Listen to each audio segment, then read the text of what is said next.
Hello? Hello? Is this working? Testing, testing. What? I think it's working. Oh, I'm in the wrong. Oops. Oops. Okay. William Blake, a poet, painter, and visionary. So, who is William Blake, or who was William Blake? It was a more appropriate title. I should probably delete that, but I'm too lazy to fix it. Um, so, a quick overview uh, is that he was a poet, painter, and engraver whose work was largely unappreciated in his lifetime. He is considered to be one of England's greatest visionaries and a forefather of English Romanticism. Romanticism, I love romance. He was born in 1757. He's very old. Georgian era. America wasn't even invented yet. Um, and by the age of uh, 20, he was enrolled in the Royal Academy, and that's pretty cool. He was not 20. My math is wrong, but he went there in not 1771. Man, he's really old. And then he married. This is sweet. In 1782 he married Catherine Boucher. How do you pronounce her name? It doesn't matter. She's now Catherine Blake. Darn patriarchy. And in 1789, he wrote Songs of Innocence and of Experience, and that's considered to be one of his greatest works. And he died in 1827, by the way. So he lived through a lot. He saw America become independent. He saw the French Revolution. He saw a lot in his life, and so that impacted his writing. I'll get more to that in later part. So his way of thinking, this man was a visionary. He had a very interesting way of thinking. So he believed that poetry should both entertain and teach, and that there's a dual image of the poet as both a piper and a bard. Poetry's role.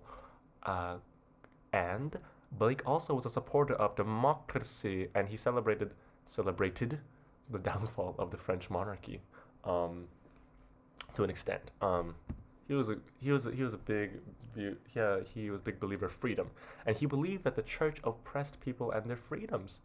He argued that the concept of sexual energy is not evil, but the suppression of it is. And next, yes, his thoughts on love.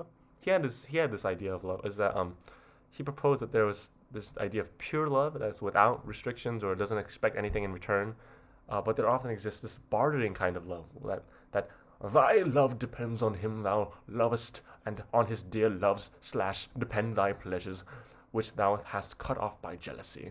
That it's like a conditional sort of love, and like there's something you want in return, and that's he called it female love, which anyway, uh, his one of his poems was "A Poison Tree." I shall rap it to you real fast. I was angry with my friend. I told my wrath. My wrath did end. I was angry with my foe. I told it not. My wrath did grow. And I watered it in fears, night and morning with my tears, and I sunned it with smiles, and with soft deceitful wiles, and it grew both day and night, till it bore an apple bright, and my foe beheld it shine, and he knew that it was mine. And into my garden stole, when the night had veiled the pole, in the morning glad I see my foe outstretched beneath the tree. So, what does that mean? The theme of this poem is suppressed anger, and Blake argued that how it can build up and even lead to violence.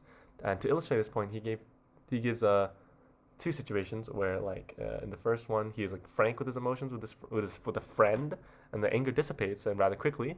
And this is contrasted by the second, which builds up and escalates into murder, bruh. And he uses the poison tree as an extended metaphor, where the build up of anger works similarly to the poison in the tree. Yeah. And this man's impact on society. Although his work went largely unnoticed during his lifetime, Blake's poems had a profound impact on society. He was a visionary in regards to his ideas on consciousness, social justice, and his opposition to institutions such as the church. His poems continue to inspire contemporary writers today. Bye bye.